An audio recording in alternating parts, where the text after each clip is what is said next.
Jadi perempuan yang terhormat gak dikendalikan oleh keadaan, tapi justru mengendalikan dirinya untuk meresponi sesuatu. Bukan keadaan yang mempengaruhi dia, tapi dia yang mengendalikan responnya terhadap sesuatu itu. Jadi orang boleh ngomongin, orang boleh bikin ini itu segala macam, orang boleh ngomongin kita, jahatin kita, tapi perempuan yang terhormat gak dipengaruhi sama itu. Rasanya pengen marah sih, rasanya pengen bales sih, rasanya pengen teriak-teriakin dia sih. Tapi perempuan terhormat adalah mikir dulu, tenang dulu, dan tahu bagaimana meresponinya dengan tepat.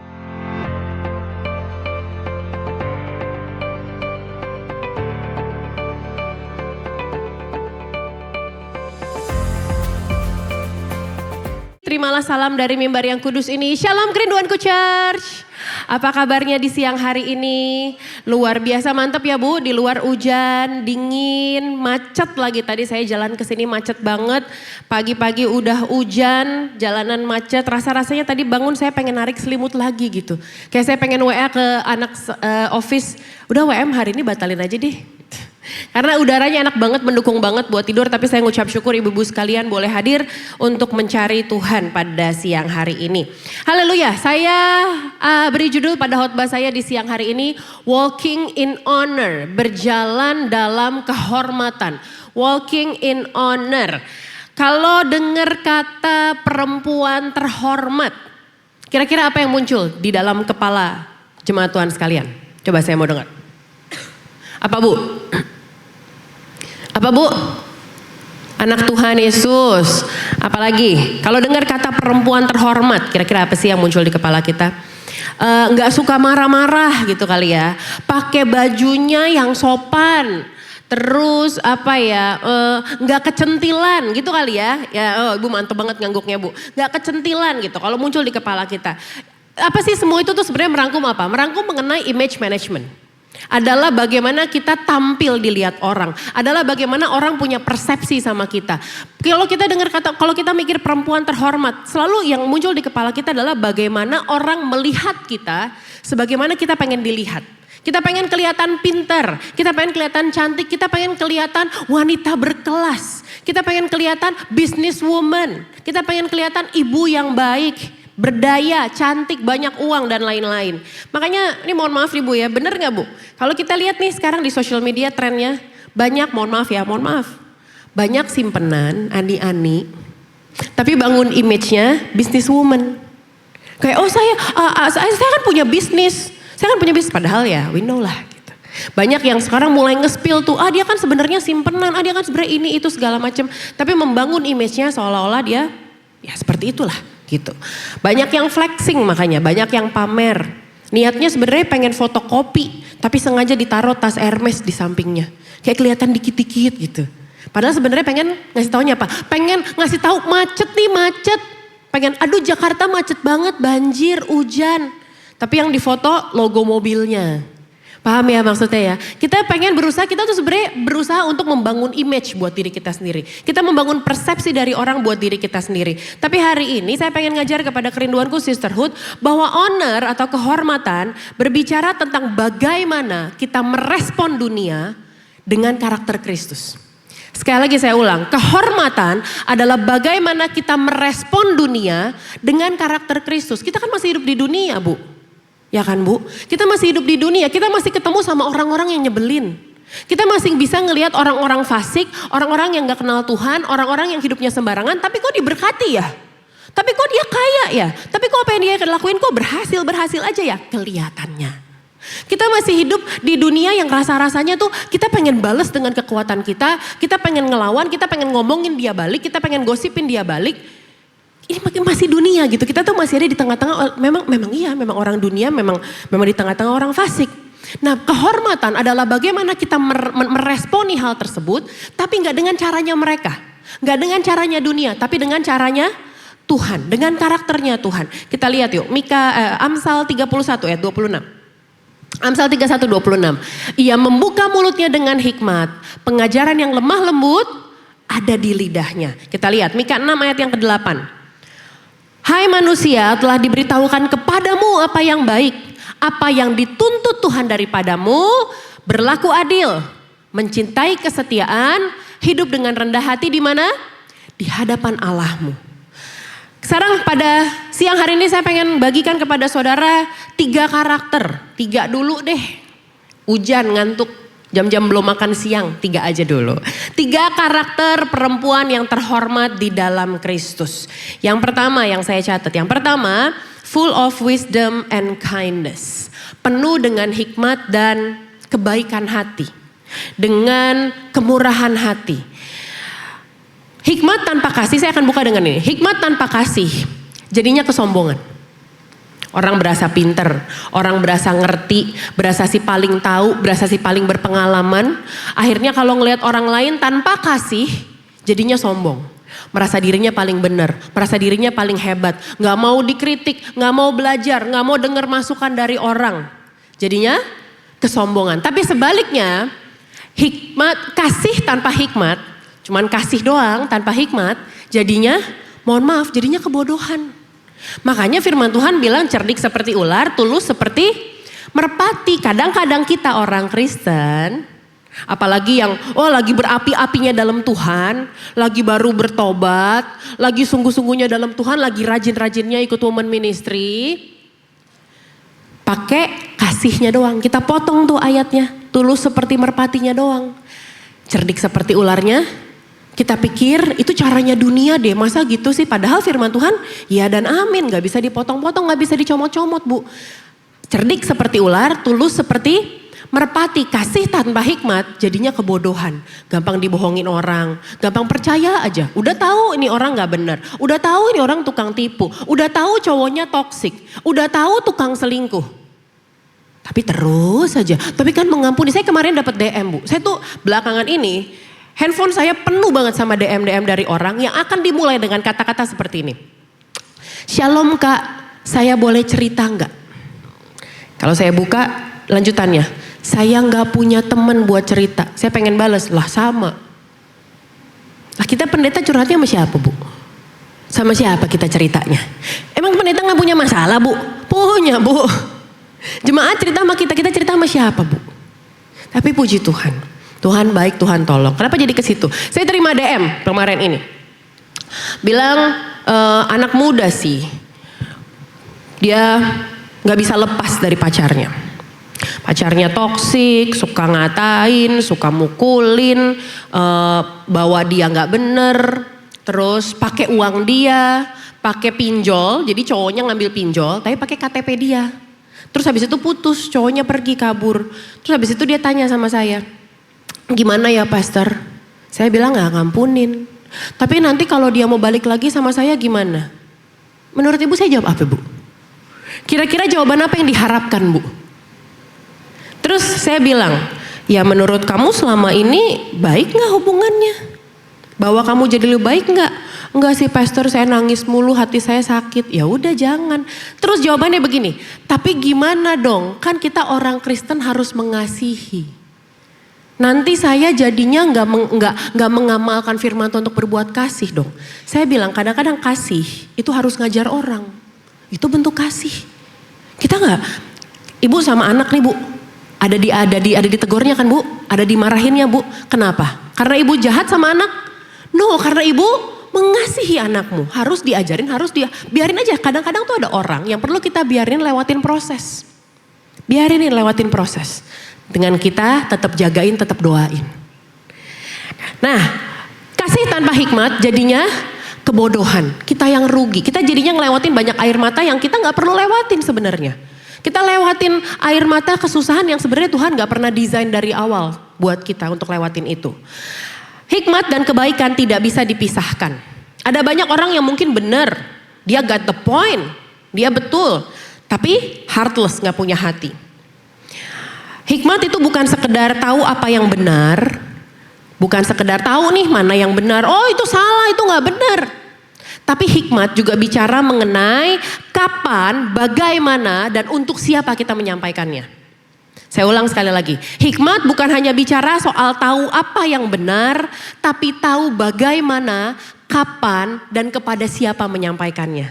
Ada orang yang misalnya ibu-ibu nih. Mau negur anaknya, mau negur suaminya. Mungkin benar suaminya salah. Mungkin benar suaminya misalnya nih, kita yang simpel-simpel aja deh, yang simpel-simpel. Suami-suami yang kalau ngambil pakaian dari lemari langsung tarik dari bawah. Gak diangkat dulu gitu atasnya. Terus pas gak jadi pakai, borok ngelipetnya bener. Lipetnya masukin lagi ke lemari. Misalnya, taruh deh, anggaplah, iya bener suaminya salah. Suaminya mungkin asal-asalan sembarangan. Hikmat bukan hanya tahu untuk bilang bahwa papa nih yang bener dong. Capek tau gak ngerjainnya, capek tau gak ngelipet lagi, jadi kerja 2 kali nih. Tapi hikmat adalah tahu bagaimana menyampaikannya, kapan menyampaikannya. Jangan orang lagi buru-buru mau ke kantor, lagi sambil telepon. Sebelum papa nih yang bener dong, berantakan nih tau gak. Tapi bagaimana ngomongnya?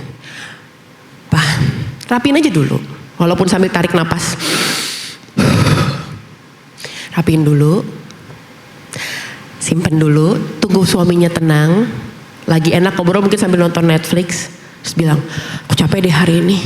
Kenapa? Habis beresin lemari. Oh, iya boleh gak?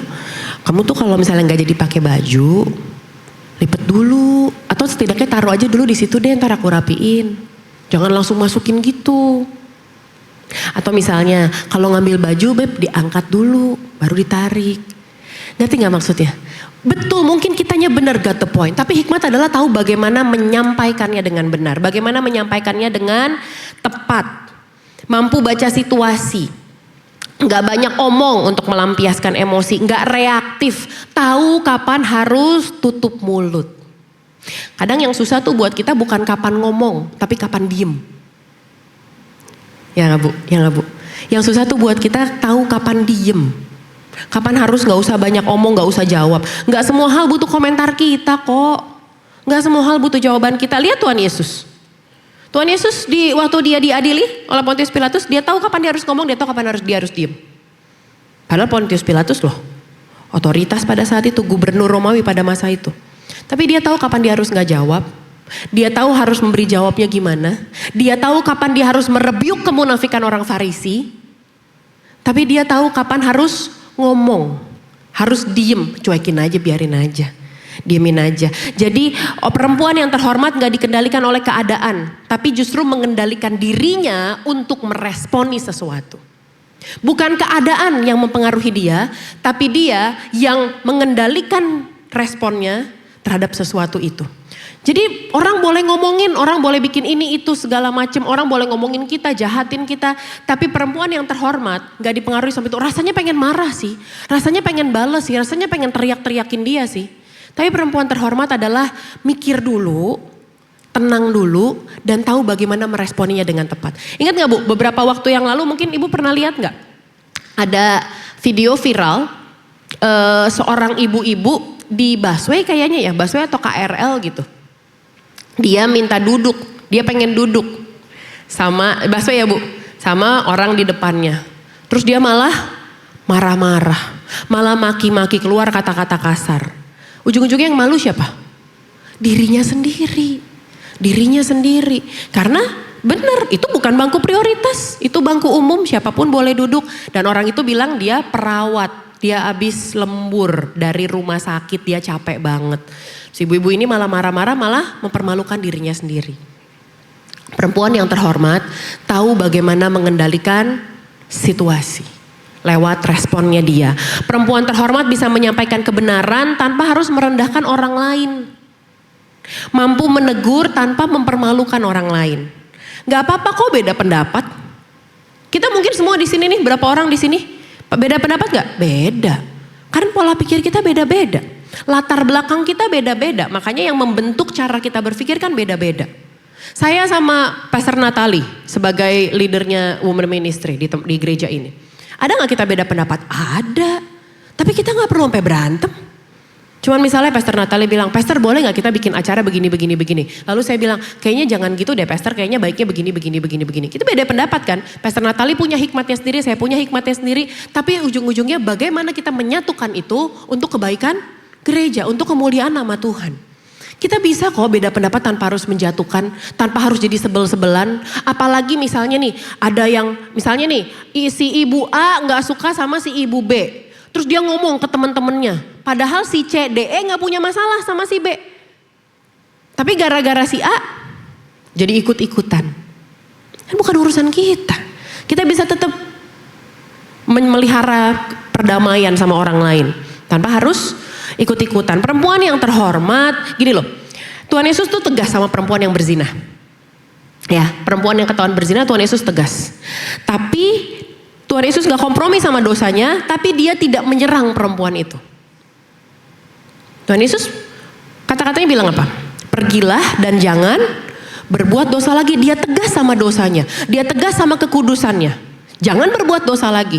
Tapi dia gak mempermalukan perempuan itu. Ada di Alkitab Tuhan Yesus nanya, ketika orang-orang bawa, nih Yesus nih, ketangkep basah berzina nih. Terus Yesus mempermalukan dia, serius? Kok bisa ketangkep basah? Lagian sih. Makanya hukum Taurat tuh dibaca. Jangan cuma lewat sekilas doang. Lo ke gereja ngapain sih, dengerin gak sih? Kok bisa sih? Terus gimana? Suami siapa? Dia sama suami siapa? Enggak kan? Yesus tidak mempermalukan dosanya. Ketika diperhadapkan kepada perempuan itu, Yesus dengan chill. Ya udah, yang gak pernah berbuat dosa, silakan lemparin pakai batu sesuai dengan hukum Taurat. Dia tidak meniadakan hukum, dia tidak meniadakan kekudusannya. Silakan lemparin aja, gak apa-apa, go. Pada akhirnya orang-orang menyadari kan bahwa semuanya berdosa. Kita semua butuh anugerah. Satu-satu mundur. Kita bilang dimulai dari yang paling tua. Yang paling tua kenapa? Karena hidupnya lebih lama. Dia lebih sadar dia paling banyak dosanya. Mundur semua satu-satu. Terakhir Tuhan Yesus bilang, mana? Gak ada yang ngelemparin kamu. Gak ada Tuhan. Tuhan Yesus bilang, aku pun enggak. Tapi dia bilang, pergilah dan jangan berbuat dosa lagi. Amin. Dari sisi psikologis Bu, orang lebih dapat terbuka pada koreksi atau kritik ketika dia merasa aman secara emosional. Saya belakangan ini banyak belajar mengenai parenting. Anak saya tuh yang pertama Gene umur 7 tahun, udah SD kelas 1, tapi pola berpikirnya, cara berpikirnya udah kayak remaja. Asli deh, aduh ampun. Kritis banget anaknya. Kritis, terus juga cepet nyerep gitu. Jadi dia dapat informasi apa dan dia udah mulai bisa nguping kalau papa mamanya ngobrol. Jadi kadang kami berdua, saya sama Pastor Gideon kalau ngobrol tuh kadang-kadang main kode aja. Ntar aja deh ada Gene. Karena dia udah mulai ngerti, dia udah mulai kenal orang kan. Dia udah mulai tahu, dia udah mulai ngerti dan dia mulai nguping. Ntar tengah-tengah tuh kita pikir dia sibuk main game. Toto nanya, itu siapa papa?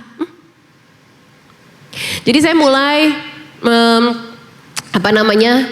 belajar lagi untuk bagaimana menangani anak yang usia pra remaja seperti itu. Mulai masuk-masuk mempersiapkan dia, karena nanti kalau udah belasan, aduh kalau gak dibangun fondasi dari sekarang repot ya Bu ya. Kalau gak dibangun dari sekarang kedekatannya, rasa aman secara emosionalnya anak tuh repot. Akhirnya saya belajar lagi dan satu yang saya pelajari adalah anak baru bisa dengerin kita kalau dia merasa aman sama kita. Jadi sekalipun dia bikin salah, kita gak bisa langsung marahin, tegur kesalahannya. Karena otaknya tuh belum berkembang sedemikian rupa sampai dia bisa mengerti kesalahannya. Yang pertama dia yang diterima oleh otaknya adalah aku aman atau enggak. Kadang anak tantrum bukan karena dimarahinnya, tapi karena dia tidak merasa aman. Dengan dia merasa orang tuanya gak di pihak dia. Jadi untuk bangun dulu koneksi rasa aman. Jadi kadang sama anak-anak saya juga bilang sama Pastor Gideon, kalau kayak gitu kayak kita diemin dulu deh. Sampai dia tenang, kalau lagi tantrum gitu, lagi nangis, sampai dia tenang, baru ngomong. Saya kalau anak saya nangis, kadang-kadang suka gitu kan, gak, Joy gak mau sama mama.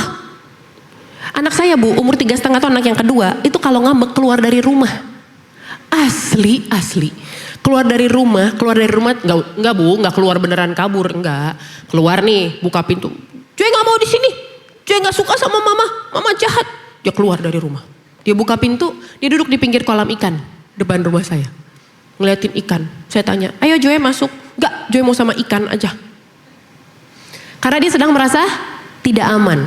Saya cuma bilang, ya udah Joy, nanti kalau misalnya udah mau masuk ya, mama ada di dalam. Gak nyampe 30 detik dia masuk ke dalam. Ngerti maksudnya? Baru dari situ bisa diajak ngomong baik-baik. Baru bisa dikasih tahu, Joy tadi tuh gini-gini, mama gak suka kalau Joy pukul. Joy gak boleh gitu dong sama abang. Maaf ya mama. Jadi maksudnya gini loh, orang tuh lebih bisa terbuka. Mungkin betul dia salah, mungkin betul suamimu salah, mungkin betul anakmu salah, mungkin betul iparmu salah. Tapi orang baru bisa terima masukan kalau dia merasa ada koneksi, merasa aman. Kalau kadang kita kan gini Bu, kita dimarahin sama orang tua kita, sama dimarahin sama orang lain, mana yang kita bisa terima? Sama orang tua kan. Kenapa? Karena kita merasa aman. Kita merasa ada koneksi. Kalau dimarahin sama orang lain mungkin hal yang sama, perkara yang sama. Tapi kita bisa ngamuk tuh, marah tuh. Karena kita tidak merasa ada koneksi. Jadi apa yang mau saya bilang? An honorable woman is not who always speaks right, but she who knows how to tell it. Perempuan yang terhormat adalah bukan mereka yang selalu berkata yang benar, tapi dia yang tahu bagaimana menyampaikan kebenaran itu. Makanya perlu hikmat dan kebaikan hati. Dua-duanya jadi satu paket. Amin. Poin yang kedua. Apa sih ciri karakteristik perempuan yang terhormat? Yang kedua, merciful and forgiving. Penuh belas kasihan dan pengampunan. Pengampunan tuh bukan berarti menyangkal luka gitu. Meniadakan kesalahannya orang lain. Tapi pengampunan adalah melepaskan hak untuk membalas. Paham maksudnya? Pengampunan tuh bukan berarti saya udah ngampunin dia, enggak kok, udahlah yang lalu-lalu, betul yang lalu-lalu, tapi bukan berarti kamu menyangkal rasa sakit itu, bukan berarti mengiyakan perbuatan dia, bukan berarti membenarkan apa yang telah dia lakukan, tapi pengampunan adalah enggak, dia oke betul dia menyakiti aku, dia salah sama aku, dia enggak benar, dia enggak baik, tapi urusan dia, pembalasan buat dia bukan urusanku. Yang bebas tuh kita, yang lepas tuh kita, yang enak tuh kita. Itu pengampunan. Melepaskan hak untuk membalas. Efesus 4, 31-32. Segala kepahitan, kegeraman, kemarahan, pertikaian dan fitnah hendaklah dibuang dari antara kamu. Demikian pula segala kejahatan. Ayat 32 kita baca sama-sama. 3, 2, 1. Tetapi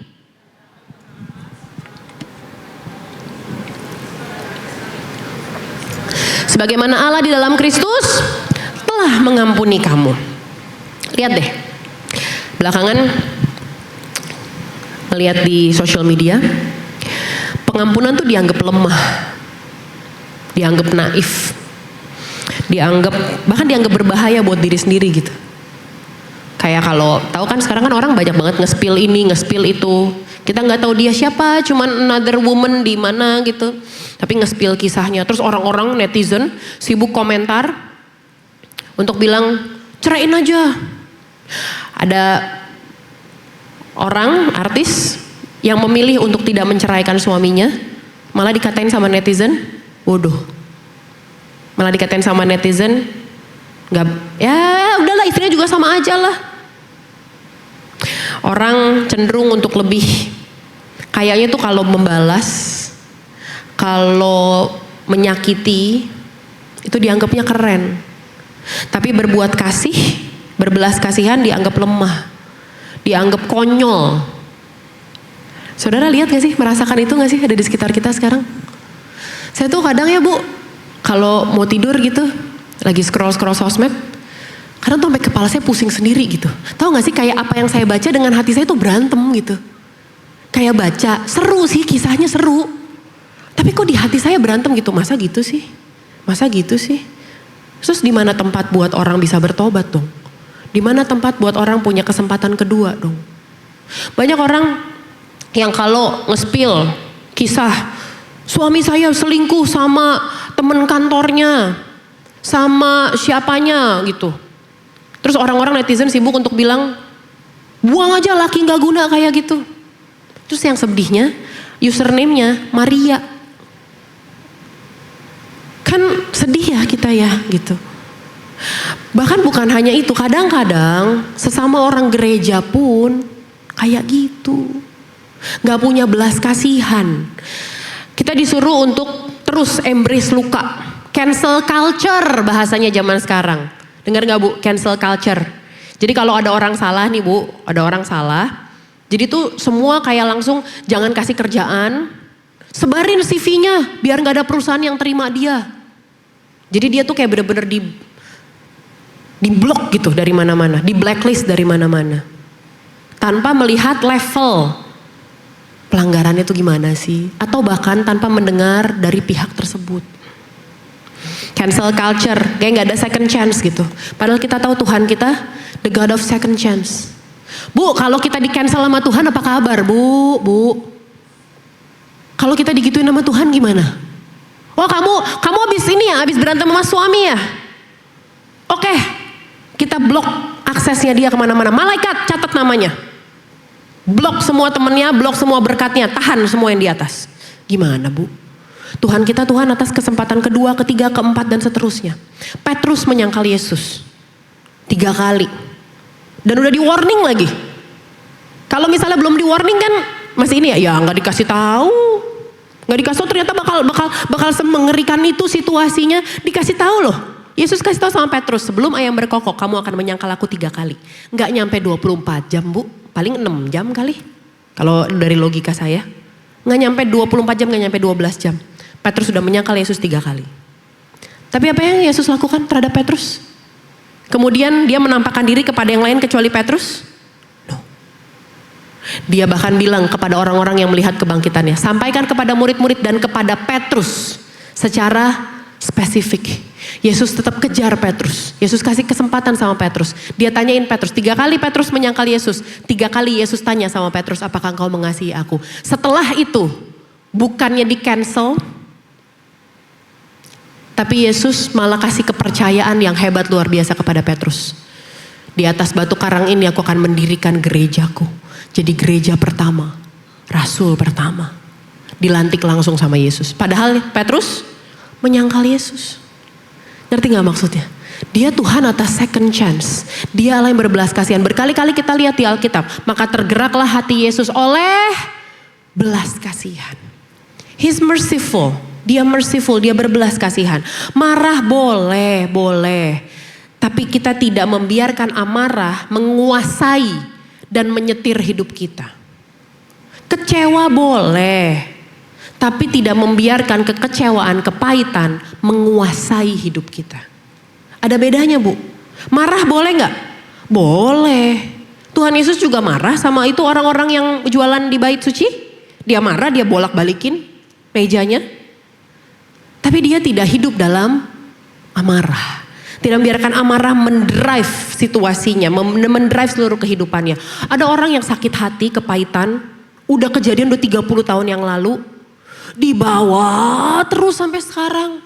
Terus bilang saya sering pusing tapi kata dokter gak ada apa-apa. Saya asam lambung tapi udah dicek gak kenapa-napa.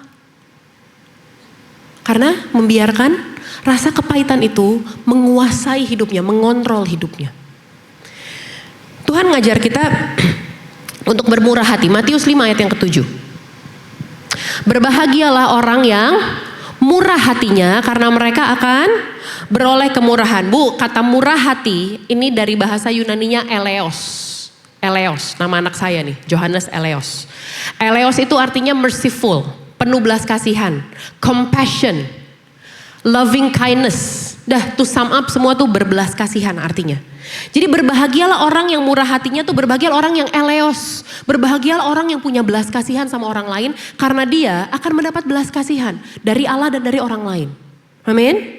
Perempuan yang terhormat tuh gak menikmati cerita kejatuhan orang lain. Oh saya ngerti bu, saya ngerti kalau udah kumpul sama teman-teman.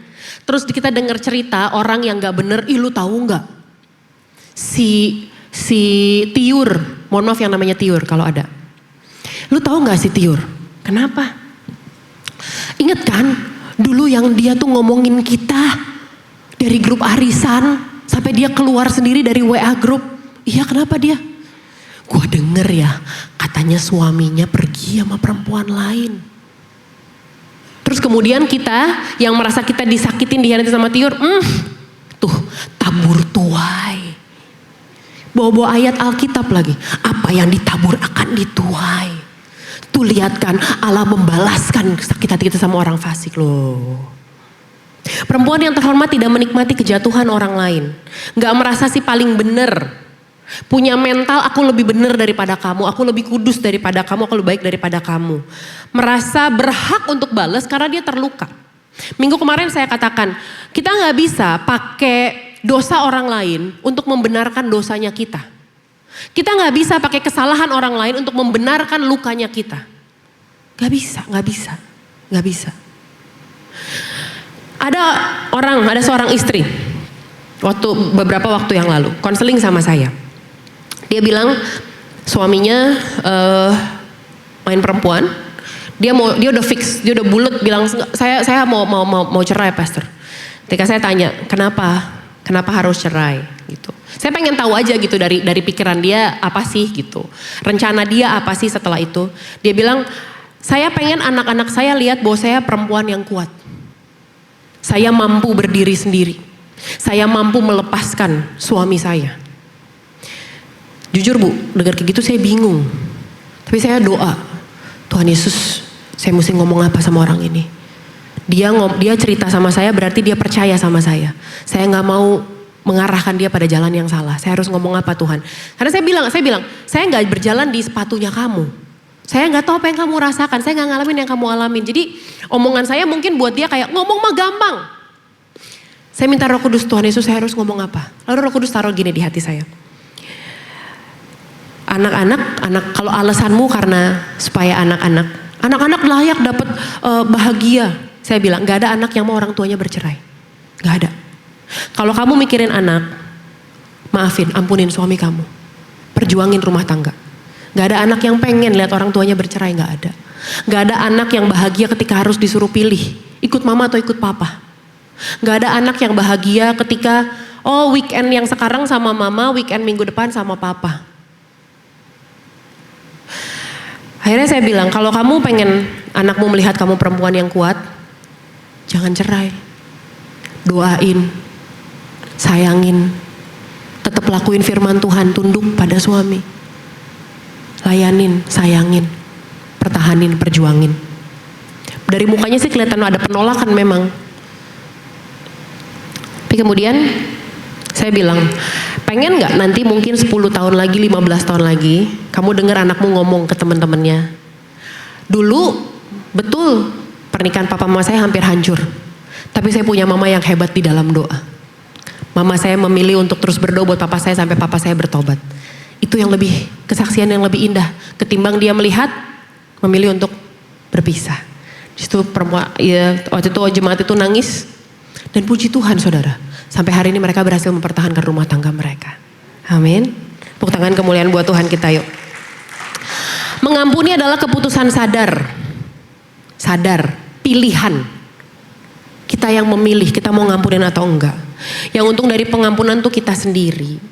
Tapi pengampunan bukan berarti rekonsiliasi tanpa batas.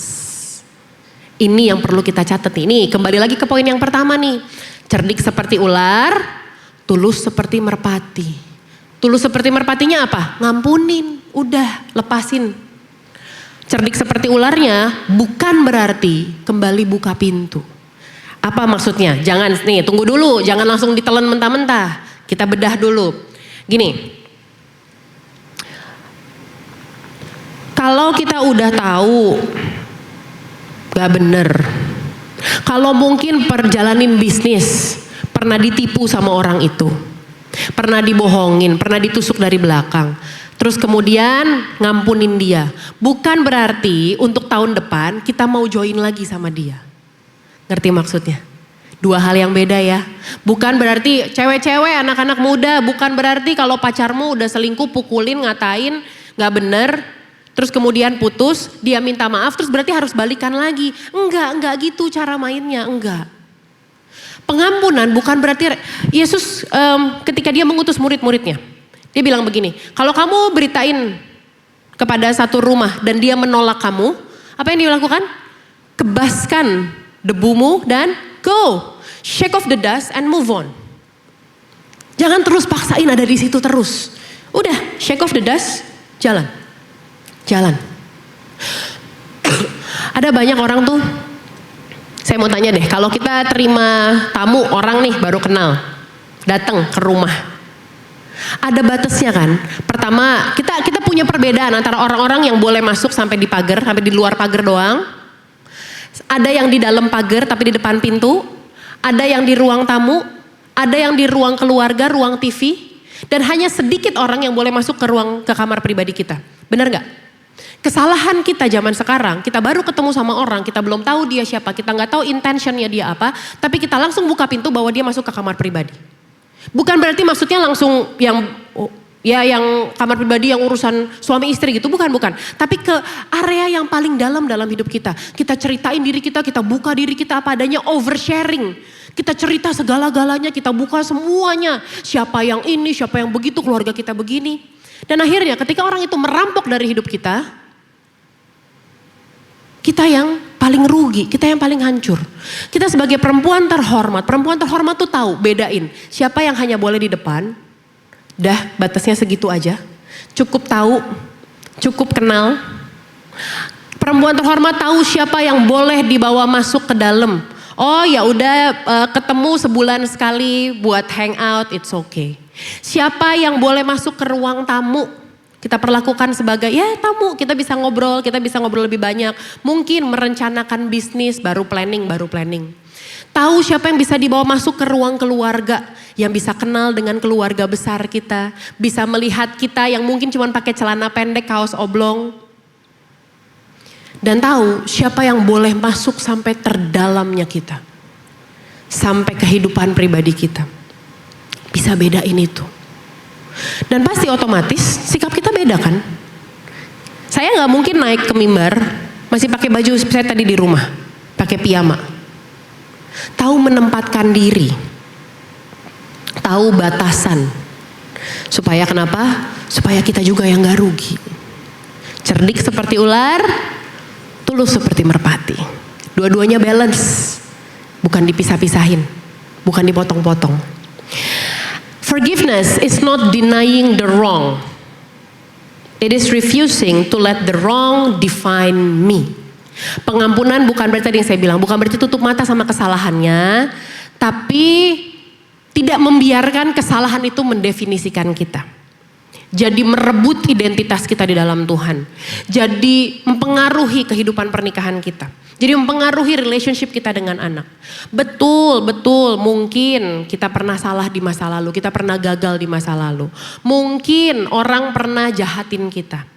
Tapi pengampunan adalah memutus itu. Kita gak kasih lagi kuasa dari perkataan orang itu atas hidup kita. Kita blok. Dia gak punya power lagi sama kita. Mau dia mungkin ngatain, gua kan tahu masa lalu lu kayak apa. Gak usah sok suci lah, selasa hujan-hujan datang WM. Buat apaan sih? Pengampunan adalah tidak membiarkan perkataan orang itu masuk dalam pikiran kita. Mendefinisi hidup kita. Saya tahu ada yang lagi viral tuh. Seorang artis bikin buku menceritakan beberapa belas tahun yang lalu dia dalam sebuah toxic relationship. Abusive. Pengampunan itu tidak membiarkan semua perkataan orang itu, semua hal yang menyakitkan orang itu mempengaruhi hidupnya sekarang. Sekarang kalau kita lihat artis itu udah hidup bahagia. Dia bisa lepas dari itu, tidak membiarkan itu mendefinisikan dia, tidak membiarkan itu merebut harga dirinya dia, menjatuhkan nilai dirinya. Dia jalan terus, maju terus. Dan pada akhirnya Tuhan terbukti setia sama dia. Amin. Tuhan gantikan air matanya dengan sekarang pernikahannya, tinggal di luar negeri, suaminya sayang banget sama dia. Dan semua orang support dia. Pengampunan kesannya klise, tapi punya dampak yang hebat buat hidup kita. Amin. Yang ketiga, yang terakhir, demonstrate humility. Kerendahan hati. Kerendahan hati itu bukan kita ngecilin diri kita sendiri. Kadang orang berpikir kalau saya nggak sombong, terus kita kecilin apa yang kita punya. Kita punya rumah bagus 1000 meter, cepet-cepet bilang amin. Nah, punya rumah gede, terus kita ngundang orang, silakan selamat datang di gubuk saya. Maaf ya, rumahnya sederhana, masih kotor. Padahal mengkilap bisa ngaca pakai ubin, pakai marmer. Nyiapin makanan, mohon maaf ya, cuma ada hidangan segini doang. Padahal bebek packing, babi panggang 1 ekor, sayuran semua 1 hektar, ada di situ semua. Kita berpikir rendah hati tuh ngecil-ngecilin apa yang ada di diri kita. Nyanyi dong, gak bisa nyanyi, suara saya yang jelek. Padahal dia bisa nyanyi. Tapi kerendahan hati adalah menyadari siapa yang besar. Tuhan yang di dalam kita yang besar. Yang tadi singer di sebelah sini namanya Claudia. Dia pelayanan di sini bukan sebagai singer Pak Bu. Dia makeup artist dan tim finance. Hari ini kita minta bantuan dari tim leadership. Tolong dong Clau, boleh gak bantuin singer? Kita tahu dia suaranya bagus, dia bisa main musik, bisa nyanyi. Tapi bukan yang kan, jangan kak, aku gak bisa nyanyi, aku kan bukan singer. Tapi dia tahu dia Tuhan kasih talenta sama dia. Oke kak, siap, pelayanan. That's humility.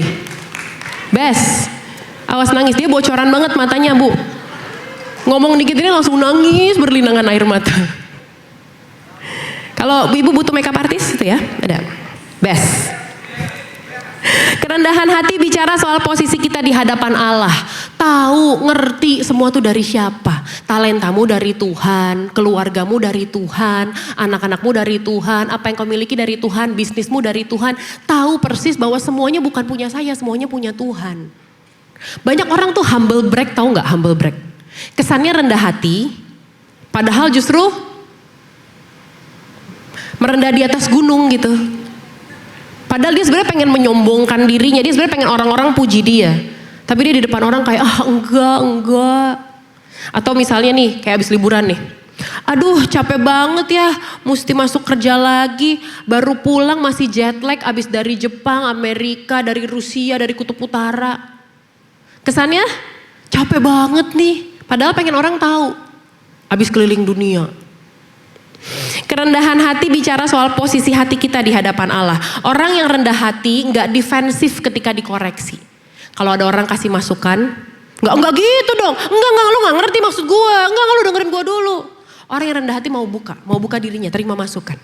Bisa dikritik, bisa dikoreksi, mau belajar. Dan gini nih. Nggak merasa perlu menjatuhkan orang lain supaya dirinya kelihatan tinggi. Nggak mesti nginjek orang supaya dia naik. Gak mesti ngejelek-jelekin orang lain. Segitu doang, biasa aja, gue juga bisa. Ih hebat lu. Itu tadi WL-nya. Nyanyinya bisa 7 oktav. Terus kita orang yang rendah hati itu gak. Orang yang rendah hati ikut merayakan orang lain. Kalau orang yang sombong tuh gini. Enggak, gue denger gak 7 oktav. 7 oktav kurang 2 not lah.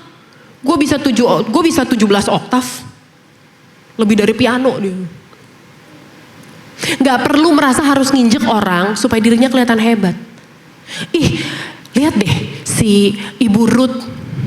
Makin cantik ya, makin tua makin cantik. Dia kan botox. Sini. Gue tahu kliniknya, gue tahu dokternya. Enggak, dia mah sebenarnya lu lihat deh, lehernya mah keriput. Mukanya aja. Ngerti maksudnya? Orang yang rendah hati itu secure sama pencapaian orang lain. Lihat orang lain berhasil, lihat orang lain lebih oke, lebih hebat, lihat orang lain diberkati, dia secure. Karena dia tahu, dia punya bagiannya sendiri kok. Adakah Tuhan ketuker gitu? Mau berkatin si A, tiba-tiba si B, ya ampun Tuhan ketuker, terus panggil Gojek. Pak, tolong ambil barangnya Pak. Saya salah kirim berkatnya. Berkat orang gak mungkin ketuker. Gak mungkin. Ketika kita lihat orang lain diberkati, ketika kita lihat orang lain berbahagia, ketika kita melihat orang lain merayakan sesuatu pencapaian anaknya, lihat anaknya lulus sarjana, terus mamanya posting, puji Tuhan anakku akhirnya lulus S2.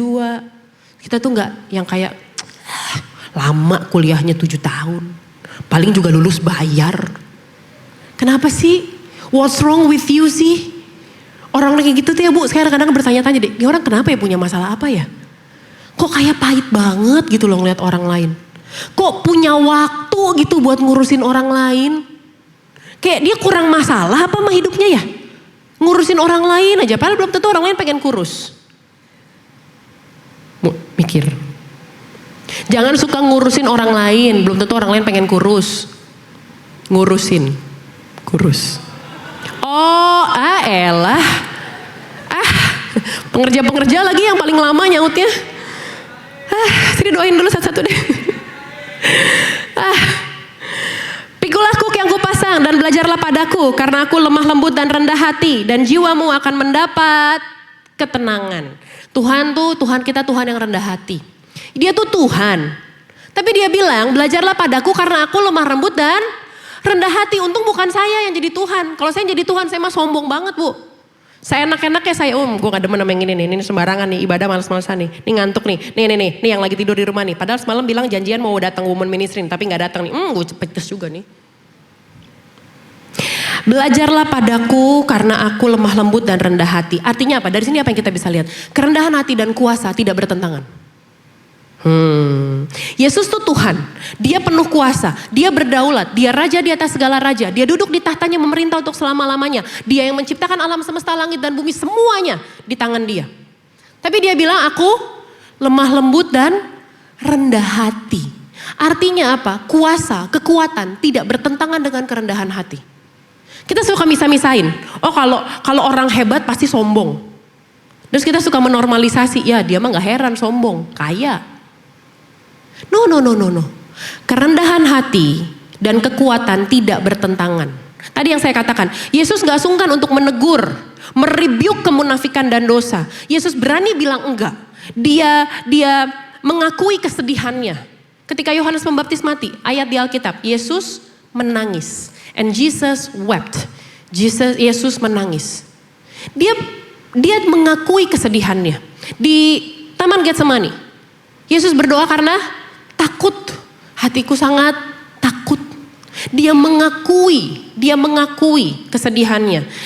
Dia mengambil ruang untuk sendiri ketika diperlukan. Berapa kali kita lihat di Alkitab, setelah Yesus melayani banyak orang, dia pergi ke seberang danau untuk sendiri, untuk berdoa. Yesus pergi sendiri. Orang yang rendah hati tuh dia tahu kapan dia butuh untuk di-recharge kembali. Gak sok kuat terus depan orang gitu loh. Gak jadi superhero terus, superhero syndrome. Yang ngerasa tuh dialah penyelamat dunia dan alam semesta gitu. Kayak kalau tanpa dia, semuanya hancur berantakan. Kita juga manusia. Kita butuh rest. Kita butuh sendiri. Kadang kita butuh waktu untuk sendiri. Kadang kita butuh waktu untuk mengakui bahwa aku capek. Boleh gak aku tidur dulu? Bu, kita gak perlu jadi superhero, Bu. Nanti lama-lama kita yang soak, low bad. Kalau udah soak, emang kita bisa berfungsi dengan baik? Gak bisa. Saya ngucap syukur. Pastor Gideon tuh sangat mengerti istrinya. Kalau saya udah overwhelmed sama anak-anak, kurang tidur dan ini segala macam, Gene, Joy lagi tantrum. Dia suka bilang, yaudah sini Joy sama papa. Kita main bola, kita main talking tom. Biarin mama tidur dulu. Saya naik ke atas. Tidur. Nonton Netflix sendiri. Kalau anak-anak mau naik suka ditahan. Jangan dong biarin mama lagi tidur. Saya pernah nih Bu, jangan bilang-bilang sama Pastor Gideon ya. Jangan bilang-bilang. Saya lagi di kamar. Saya udah bangun tidur sebenarnya. Tapi masih kayak, tau gak sih, masih kayak pengen sendiri gitu. Saya datang sama anak-anak naik ke kamar. Datang pelan-pelan. Terus bilang, mama masih tidur, turun lagi yuk. Padahal saya udah bangun Bu. Tapi saya dengar langkah kaki naik ke atas, saya merem lagi. Mama masih tidur, kita turun lagi yuk. Saya ngucap syukur punya suami yang sangat ngerti. Bahwa kita masing-masing butuh waktu sendiri. Kalau Pastor Gideon waktu sendirinya di toilet. Saya udah dandan, udah cakep, kita baru berangkat 3 tahun lagi. Tapi dia di toilet, dia bilang itu waktu aku untuk tenang sendiri. Saya juga gak ngerti sih kenapa di toilet ya. Bapak-bapak gitu gak sih Bu? Di toilet lama banget ya Om? Toilet lama ya Om? Kadang kita perlu mengakui bahwa kita butuh. Kita perlu mengakui bahwa kita sedih. Kita terluka, kita gak kuat, kita gak sanggup. Kalau kita terus-terusan sendiri, aku bisa. Itu kesombongan halus. Kayak di hadapan Tuhan tuh kayak bilang, enggak aku bisa kok, aku mampu kok. Sementara Tuhan dari atas ngeliatin. Berapa lama sih? Nanti kita yang soak. Makanya Tuhan tuh kasih rest, hari Sabat, sabbatical moment. Karena Tuhan sayang sama manusia. Saudara tahu nggak di balik itu? Kenapa Tuhan sangat menguduskan hari Sabat? Beberapa waktu yang lalu saya baru baca, ada literatur yang bilang, karena bangsa Israel kan ratusan tahun sebagai budak di tanah Mesir. Mereka diperbudak, mereka kerja nggak kenal waktu, kerja habis-habisan diperbudak. Makanya karena Allah begitu mengasihi manusia, begitu mengasihi kita, Dia kasih kita waktu untuk rest. Dan Dia minta kita untuk udah waktunya rest, kamu rest, istirahat. Kalau saudara baca bahkan dikatakan, ingatlah kamu juga hari Sabat itu untuk semuanya. Termasuk orang-orang yang tinggal bersama dengan orang-orang Israel. Kalau kamu punya budak, punya orang saudara-saudara yang tinggal bersama dengan kamu, semuanya harus rest, harus Sabat. Dia bilang, ingatlah dahulu kamu juga budak. Dan aku melepaskan kamu, intinya kayak gitulah. Kita butuh rest. Kita butuh mengakui, kita butuh rest. Secure. Terakhir, teman-teman boleh siap-siap yuk. Secure identity, nggak reaktif terhadap kritik, nggak haus validasi. Kadang orang tuh yang pamer, orang yang reaktif, yang perlu validasi, perlu pengakuan, sebenarnya karena dia insecure, untuk menutupi kelemahannya, untuk menutupi kerapuhannya. Orang yang kasar, yang abusive tuh sebenarnya dalamnya tempe gitu. Seringkali tuh kayak gitu, dia tuh untuk nutupin kerapuhannya, untuk menutupi lukanya. Makanya luka harus disembuhkan. Luka harus disembuhkan dan harus dibawa, diakui sama Tuhan. Akui di hadapan Tuhan, tadi yang saya katakan. Humility, bicara soal tahu siapa yang besar dalam hidupnya. Yang besar Tuhan. Humility, kerendahan hati adalah ngaku di hadapan Tuhan. Tuhan, tanpa Tuhan aku gak bisa. Tuhan, kalau Tuhan gak tolong aku gak mampu. Tuhan, kalau Tuhan gak berkatin aku udah gak ngerti lagi deh. Tuhan, kalau Tuhan gak berjalan bersama dengan aku gak sanggup deh. Itu kerendahan hati. Ngakuin bahwa semuanya karena Tuhan, semuanya dari Tuhan, dan semuanya karena belas kasihan Tuhan aja. Sebagai penutup, perempuan yang terhormat mau mengakui kesalahan, mau belajar tanpa merasa direndahkan, dan bisa memberi ruang aman bagi orang lain. Amin. Jadi perempuan yang terhormat, Bu. Hidup dalam honor, walking in honor. Kemanapun berjalan, kemanapun Tuhan panggil, kemanapun Tuhan tempatin, apapun situasi hari-hari ini, jangan turunin standar kita sama kayak dunia. Kalau dunia pakai cara curang, kita jangan. Kalau dunia menghalalkan segala cara, kita jangan. Kalau dunia bilang udah ke orang pinter aja, ke dukun aja, gue udah kenal nih paranormal, cepet nih, cepet. Cuman bawa ayam aja kok. Ayam diapain nih? Ayam rica. Murah kok, murah. Jangan anak-anak muda pengen cepet kaya, jual diri, rela jadi simpenan om-om, rela jadi sugar baby. Nggak, ini nggak laki-laki nggak perempuan aja loh, yang laki-laki juga denger loh. Banyak loh, laki-laki jadi simpanan laki-laki juga banyak.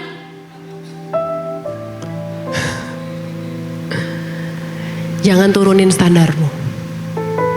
Tuhan pegang kendali atas hidupmu. Tuhan masih pegang kendali. Hidupmu aman dalam Tuhan. Amin. Jangan ngemis-ngemis cinta. Iya. Nih yang belum pada nikah nih. Jangan ngemis-ngemis cinta. Kalau pacarmu minta putus ya udah biayain aja. Oke, fine. Nangis sendiri aja. Jangan dilihat sama dia. GR nanti. Jangan ngemis-ngemis cinta. Apalagi neror-neror pasangan barunya.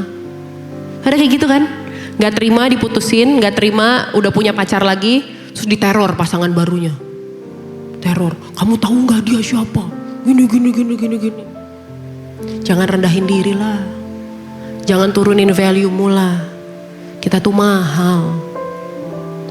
Kita tuh berharga di hadapan Tuhan. Hiduplah dengan terhormat di tengah-tengah orang dunia. Jangan pakai cara dunia, pakai caranya Tuhan. Amin. Masih ada jalan buat kita. Masih ada, Tuhan tuh ajaib, Tuhan tuh ajaib. Amin. Kita tutup Alkitab kita.